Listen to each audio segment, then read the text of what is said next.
Bismillahirrahmanirrahim. Alhamdulillahi rabbil alamin. Wa bihi nasta'inu ala umurid dunya waddin. Assalatu wassalamu ala ashrafil anbiya wal mursalin sayyidina wa maulana Muhammadin wa ala alihi wa ashabihi wa ahli baitihi ajma'in. Subhanaka la ilma lana illa ma'alamtana innaka antal alimul hakim. Rabbi syrah li sadri wa yassir li amri wa hlul uqdatam min lisani yafqahu qawli. Amma ba'du. Yang dimuliakan Allah, para pecinta Al-Quran, para pecinta zikir, pecinta selawat kepada baginda Nabi Muhammad sallallahu alaihi wasallam. Sama-sama kita menghaturkan syukur kehadirat Allah Subhanahu wa taala atas segala karunia nikmat yang diberikan kepada kita sekalian. Selawat dan salam mudah-mudahan selalu tetap dilimpahkan kepada junjungan kita Nabi besar Muhammad sallallahu alaihi wasallam serta keluarga, sahabat, kerabat dan orang-orang yang selalu mengikuti, mencintai sampai hari kiamat. Amin ya rabbal alamin. Al-Habib Abdullah bin Alawi Al-Haddad mengajak kepada kita untuk mengerjakan sholat dengan sempurna. Beliau berkata, hendaknya engkau selalu mengerjakan sholat dengan khusyuk. Hadirkan hatimu. Berdirilah dengan baik, bacalah ayat-ayat Al-Quran dengan tartil, dan renungkanlah makna yang dikandungnya. Kerjakan ruku, sujud, dan semua rukun sholat dengan sempurna. Jadi, hendaklah kita di dalam mengerjakan sembahyang. Sembahyang itu adalah sesuatu yang sangat istimewa. Jadi kita oleh Allah dibukakan hatinya untuk bisa sujud. Itu adalah suatu yang sangat istimewa. Jangan kita meremehkan atau merasa bahwa sholat kita ini sia-sia. Tidak, sekali-kali tidak. Sujud kita ini sudah ada istimewa. Dijadikan orang yang bisa sembahyang itu istimewa. Nah, kalau bisa disempurnakan. Cuma kebanyakan ya kita ini sembahyangnya memang nggak sempurna. Tapi bukan berarti terus kita ini wah nggak diterima. Tidak, Allah tetap akan menerima semua. Dan Allah memberikan keistimewaan buat orang yang bisa sembahyang ini. Cuma di situ kita dianjurkan untuk melaksanakan sembahyang itu dengan penuh khusyuk. Hadir ya, hadir, hatinya hadir. Kita ini sembahyang menghadap kepada Allah ka'annaka, kamu melihat, ka'annaka tarahu, ka'annaka seperti kamu melihat. Kalau nggak bisa, kita memang nggak bisa melihat Allah, tapi Allah melihat kita. Ya, ingat itu. Makanya kita beradabnya itu kita khusyukkan. Allah ini di hadapan kita. Ketika kita sembahyang, Allah di hadapan kita sudah. Suatu keistimewaan, Allah sendiri yang menghadap wajah kepada kita ini orang sembahyang. Jadi orang sembahyang itu berhadap-hadapan dengan Allah. Orang ngaji bepandiran dengan Allah. Apalagi dalam sembahyang ada surat Al-Quran. Ya, sudah menghadap, kemudian bepandiran, minta sama Allah. Diusahakan ya, mengerjakan itu dengan kalau bisa khusyuknya. Hatinya hadir ya, berdirinya dengan apa yang sudah digariskan oleh fikih. Berdiri yang jujur, yang lurus ya. Ayat Al-Quran dibaca dengan baik, belajari. Kemudian direnungkan ya, di dalam ayat Al-Quran itu artinya. Iyyaka na'budu wa iyyaka nasta'in. Kita renungan, iyyaka ya Allah, kepada Engkau na'budu kami berhamba. beribadah, dan kepada Engkau pula kami meminta. Ingat ini ya. Jadi kita itu mengabdi dulu baru minta. Jangan minta dulu baru mengabdi. Terbaliknya. Minta. Minta itu belakangan. Kita jangan dulu menuntut sebelum kita berbuat baik. Jadi kita berbuat baik baru nanti belakangan minta. Minta tapi nggak berbuat baik. Sujudnya ya sempurna. Kemudian perhatikan juga sunnah-sunnah sembahyang, ya, sunnah sembahyang, adab-adabnya sembahyang ya. Kalau kurang jelas nanti ada untuk fikihnya itu ya, ada adab-adabnya. Jadi kita hindari kekurangan ya, hilangnya kesempurnaan sholat. Jadi kalau kita bisa mengamalkan dengan baik, maka sholat kita akan keluar putih dan bersinar terang. Kalau kelihatan ya, tapi nggak kelihatan. Jadi keluarnya sembahyang yang hasil dari sembahyang ini apa? Putih dan bersinar.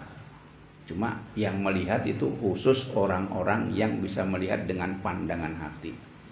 Jadi ketahuan orang yang begitu ketahuan. Bersinar itu bersinar. Bersinar memang bersinar ya.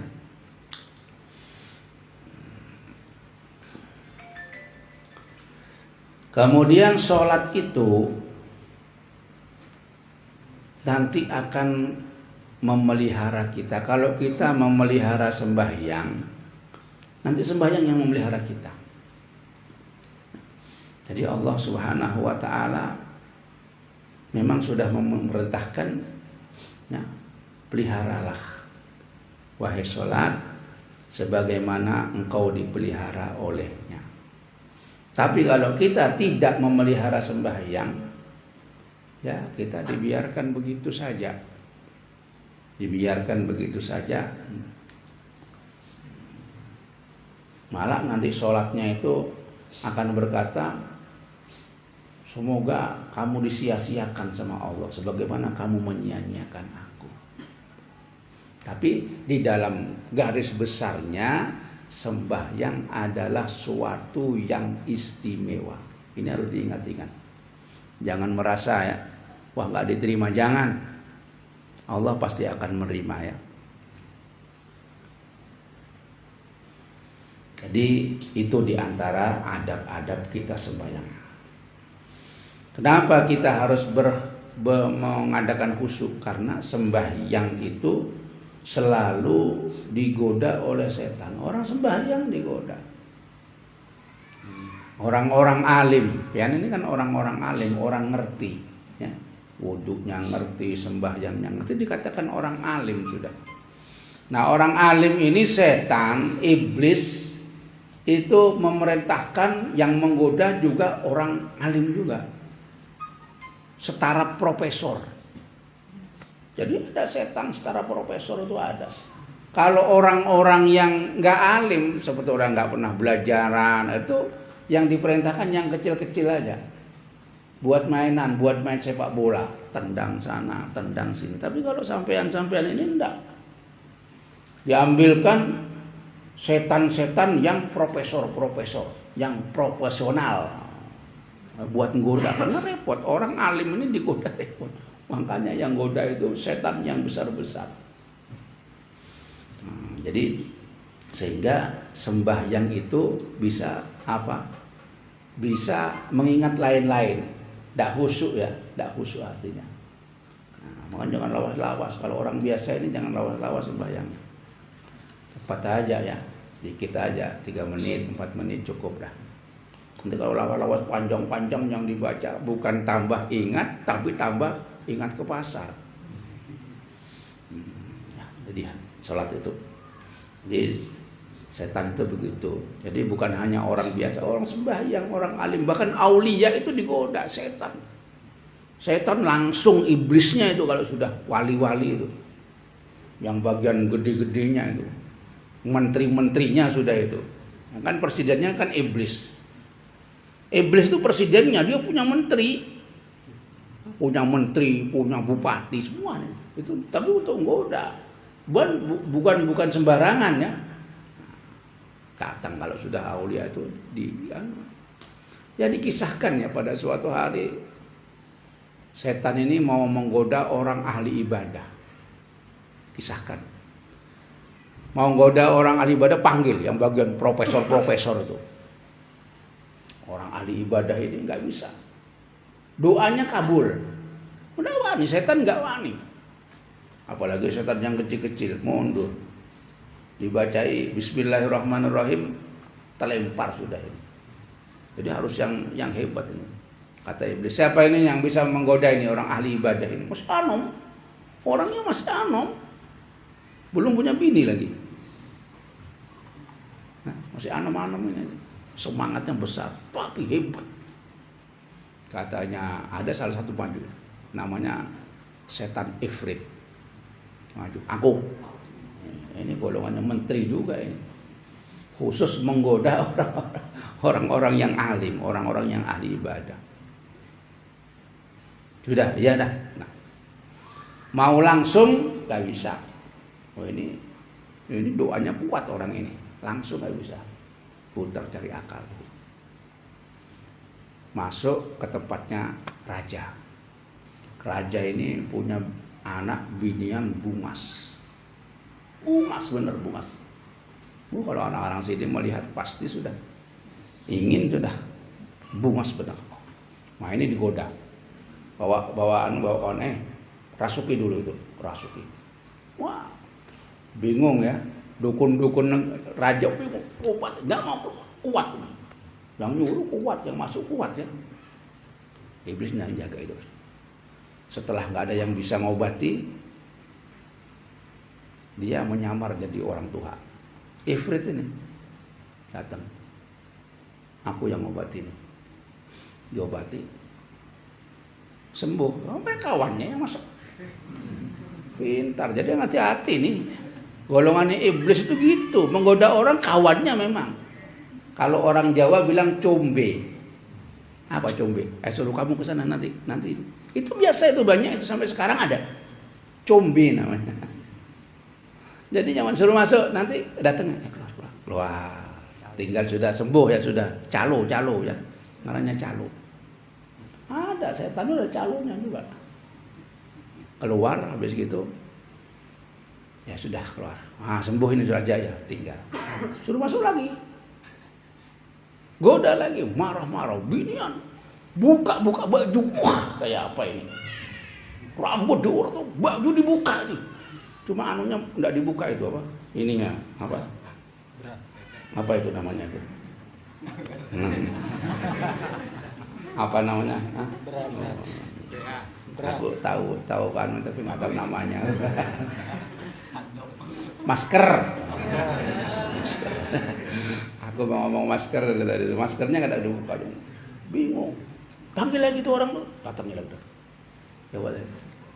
Keluar. Oh ini hebat juga. Keluar sembuh. Kawannya. Makanya orang kadang-kadang jin itu, orang dukun jin itu kadang-kadang gitu, orang suruh rasuki nanti suruh keluar, dapat duit nanti lagi gitu biasanya itu. Udah. Habis gitu lawas ini. Gitu terus berapa itu. Raja ini nggak bisa ini, harus diobati orang yang hebat, yang ahli, yang kabul doanya. Wah, siapa? Ada orang. Orangnya itu di gunung ini. Ini orang ahli ibadah masih muda. Itu kabul kalau doa. Coba sampean panggil. Ya karena yang manggil raja, presiden yang manggil kayak apa? Datang diobatinya. Nah, ini pintar juga ini. Tadi setan itu kan kawannya keluar. Diobati keluar. Sampai berapa hari nggak balik. Lawas-lawas balik lagi. Diobati lagi gitu.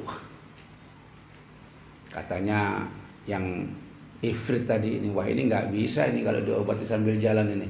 Ini harus inap ini. Harus apa? Rawat inap ini. Pintar ya. Rawat inap nih. Bagaimana? Bawa ke rumahnya ini. Jadi nanti biar diobati rawat inap di situ. Masuk akal juga ya. Kalau rawat jalan ini tidak mau sembuh-sembuh ini. Raja punya anak satu aja ini. Akhirnya diantar ke sana. Pertama keberatan, jangan, aku nggak mau. Karena raja paksa, ayo. Sudah sampai di sana rawat inap, ditinggal ya. Rawat inap, diobati, sembuh. Dibuat mainan sama setan ini, sama ifrit ini. Dianui, masuk keluar masuk. Ya kan lawas-lawas kadang-kadang terbuka lah. Namanya anak muda kayak apa? Nabi Yusuf aja. Laqad hammat biha wa hamma biha. Laqad hamma bihi wa hammat biha. Ya, laqad hammat bihi wa hamma biha. Nabi Yusuf aja melihat Zulaikha, ya juga tercengang ya. Ini anak muda ini. Tiap hari lawas-lawas melihat kakinya, oh mulus orang ini. Nah, mulai setan, pintar ya setan.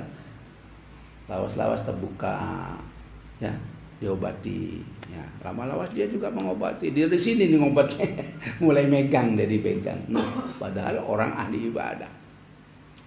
Sama sama Ifrit tadi, ini harus dipegang, ini harus diurut, dikasih minyak nggak kayak apa. Ikuti lawas-lawas, namanya anak muda ya.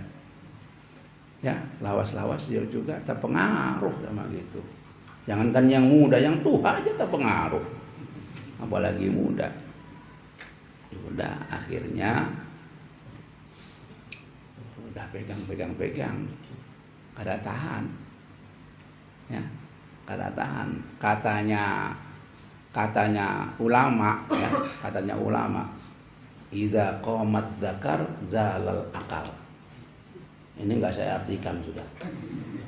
Yang belajar, yang santri-santri paham sudah. Ya. Nah, komat. Ya. Berdiri gitu. Hilang akalnya. Sudah. Terjadi sama orang ahli ibadah ini, anak muda ini. Terjadilah apa yang terjadi. Nah, lain kalau Nabi diingatkan sama Allah, laula an ra'a burhana rabbi. Kalau Nabi Yusuf diingatkan sama Allah, sob jangan. Tapi kalau ini ya harus, nggak bisa, nggak maksum. Kalau para nabi maksum, kalau ini enggak. Orang ahli ibadah ini, terjadilah apa yang terjadi. Ya karena lawas di situ akhirnya hamil binian tadi itu. Datang si Ifrit, wah kayak apa pengen ini? Disuruh ngobati sampai hamil. Takut-takut dia. Bahaya ini anaknya, ini putrinya raja ini, bisa tangkep pian, bunuh pian ini. Oh takutan, takut-takuti. Nggak digoda, cuma ditakut-takuti dulu. Akhirnya bingung. Gini aja, bunuh aja anak ini. Bunuh, lu kayak apa nanti kalau orang ya bilang aja ini nggak sembuh sakitnya, tambah parah mati aku. Aku kubur di sini katanya. Akhirnya ngikut sama Ifrit. Kena goda sudah. Ini menterinya yang menggoda, ini profesor yang menggoda. Kalau peyan nggak perlu profesor, kasih duit aja, ikut sudah sampai. Kasih duit 250.000, coblos sudah. Masya Allah. Akhirnya, nah, dibunuh betul, dikubur di situ. Ifrit ini yang terlapor sama raja. Ya namanya setan bisa kemana-mana, bisa menyamar seperti apa, sedang lapor raja. Itu anak sampean itu tidak pernah dilihat kah? Kenapa? Coba dilihat itu, takut apa? Sudah sembuh kah? Sudah apakah? Akhirnya ngutus orang, coba lihat, ya rajanya sibuk kan. Namanya raja, presiden kan selalu sibuk.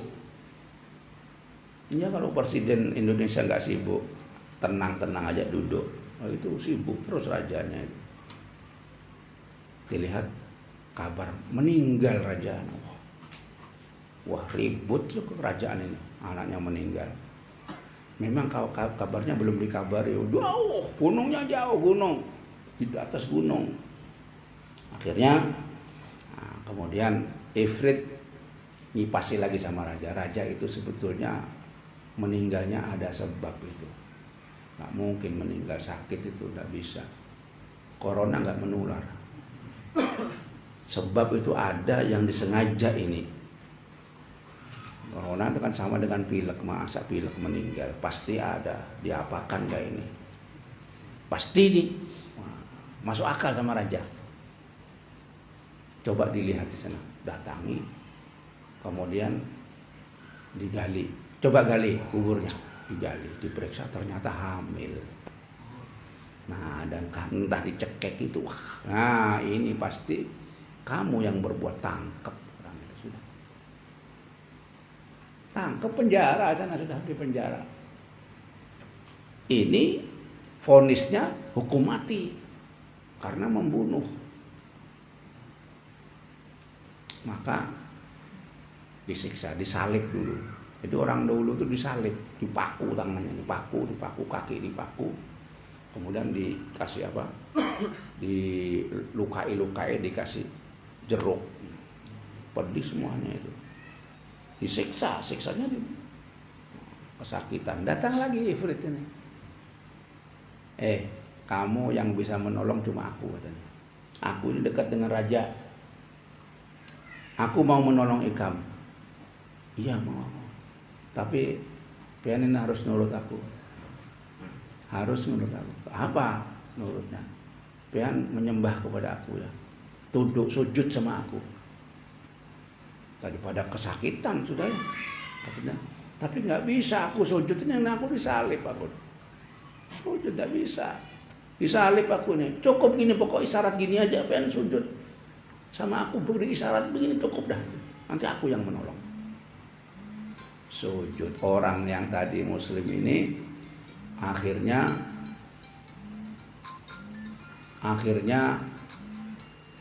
apa? Sujud sama orang tadi itu kan isyarat.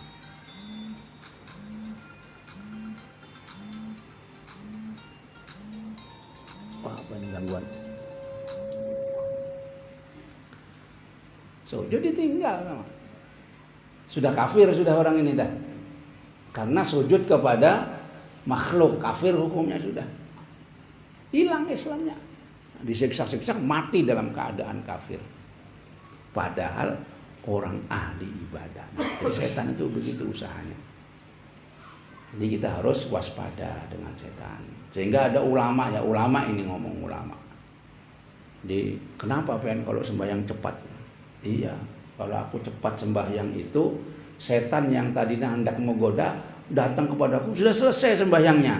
Wah, cepat bener katanya setan ini. Kada jadi menggoda aja, sudah selesai. Kan ancang-ancang setan mau menggoda, menyiapkan ini, menyiapkan, tidak spontannya disiapkan itu dengan persiapan yang matang kalau setan itu. Makanya banyak berhasil dia.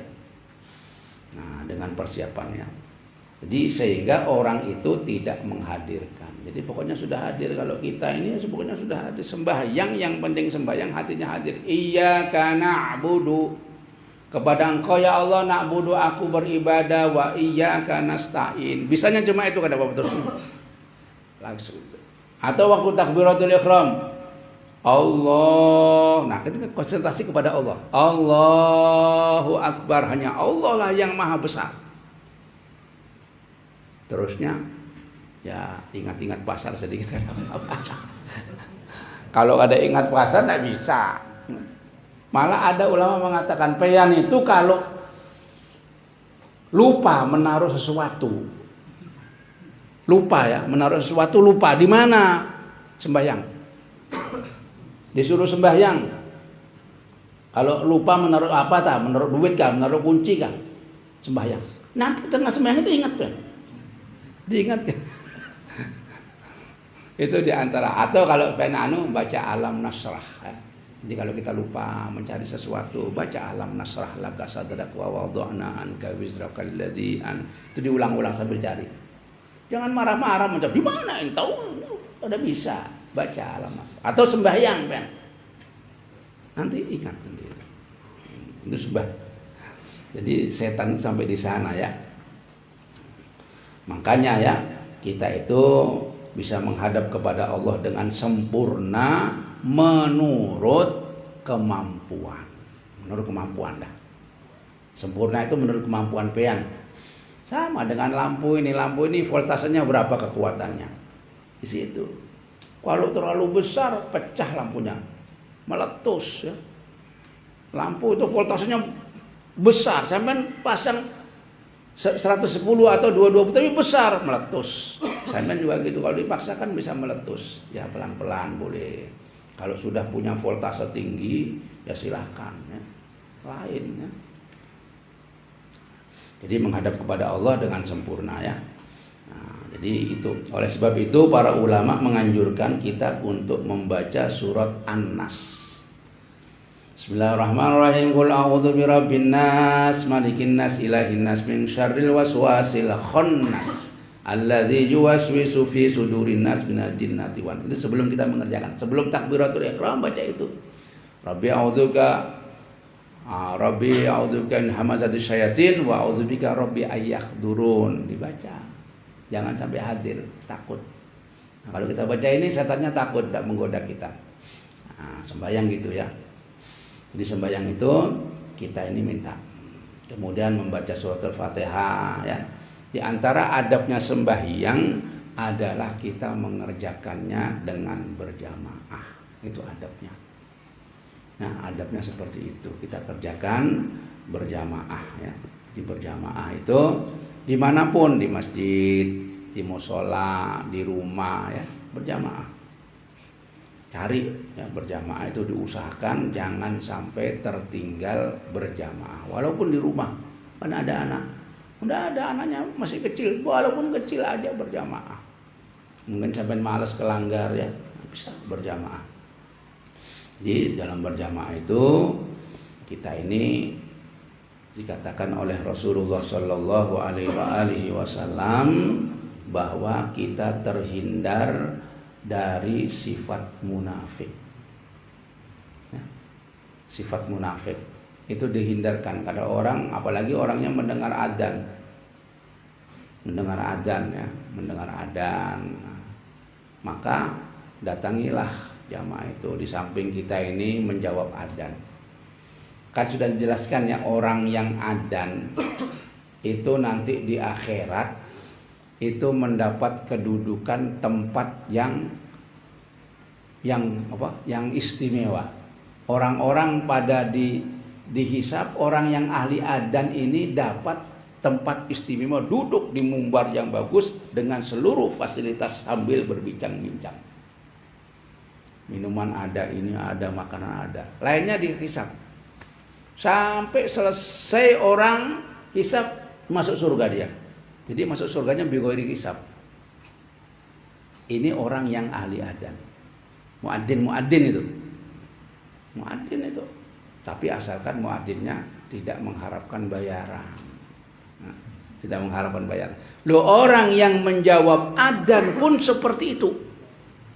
Jadi kalau sampean dengar manapun dengar adzan, berhenti dulu. Jawab adzan itu.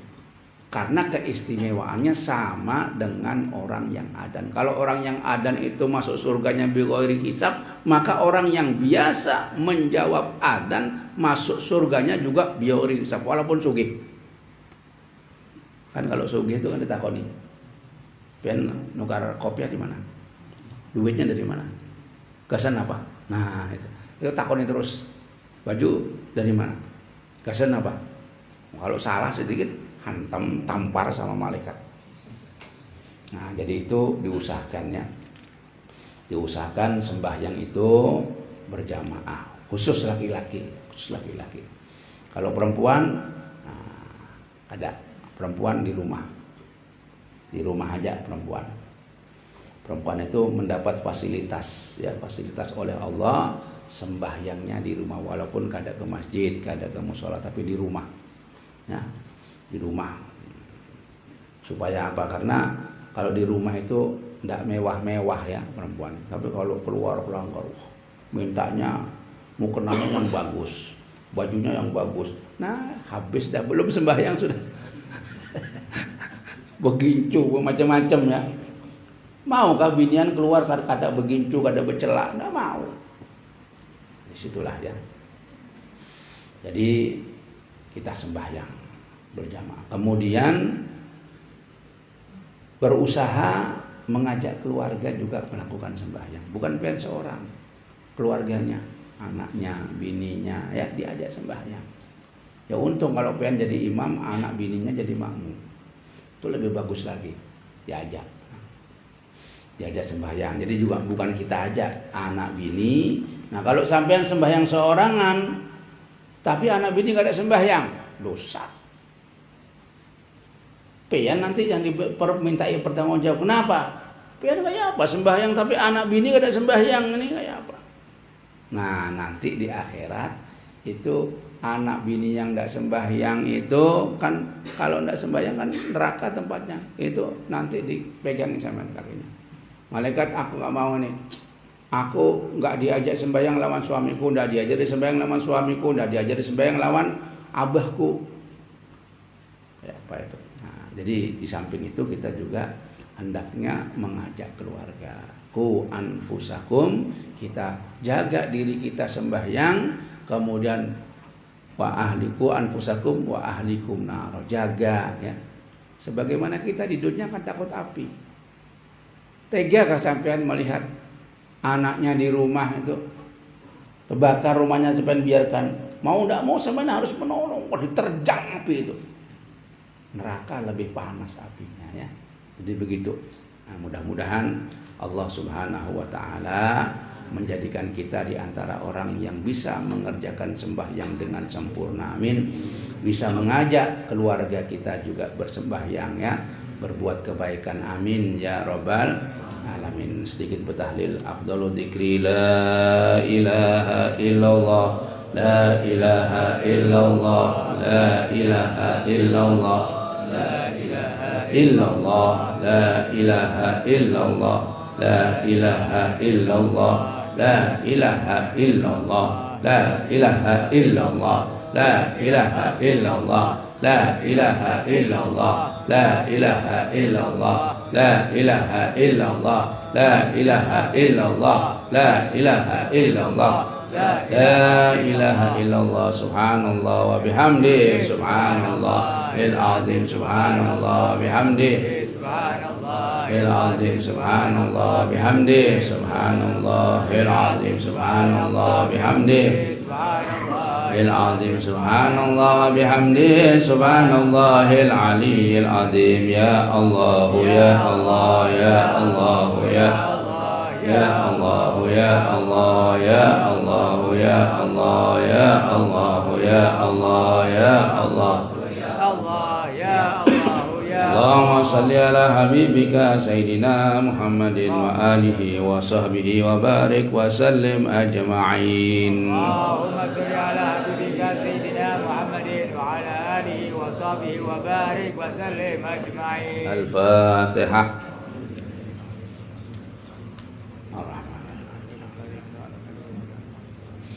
Bismillahirrahmanirrahim. Alhamdulillahirabbil alamin. Hamdan yuafi ni'amahu wa yukafi mazidah. Ya Rabbana lakal hamdu kama yanbaghi li jalali wajhika wa 'azimi sultanik. Allahumma salli wa sallim wa barik wa karim ala sayyidina Muhammadin wa ala alihi wa sahbihi ajma'in. Allahumma taqabbal wa awsil wa balligh ma qara'nahu min al-Qur'an azim wa ahlalna min qawli la ilaha illallah, sabbahna min kulli subhanallah wa bihamdihi subhanallah wa ma qulna min qawli ya Allah ya wa ma dzakarna min wirdil latif wa ghairiha wa ratibul haddad wa ghairiha wa ma amilna min amalin khair min amalin birin fi hadzal majlis al mubarak hadiyatan wasilah wa rahbatan nazilah wa barakatan samilah wa sadaqatan mutaqabbalah wa da'watan mustajabah. Nuqaddimu dzalika wa nuhdi ila hadri habibil syafi'ina rasulillah Muhammad ibn Abdullah thumma ila arwah abaihi wa ikhwanihi minal anbiya'i wal mursalin salawatullah wa salamuhu alaihi wa alaihim ajma'in thumma ila arwah azwaji tahirati ummahatil mu'minin thumma ila arwah tabi'in wa tabi'i tabi'in wa man tabi'ahum bi ihsanin ila yaumiddin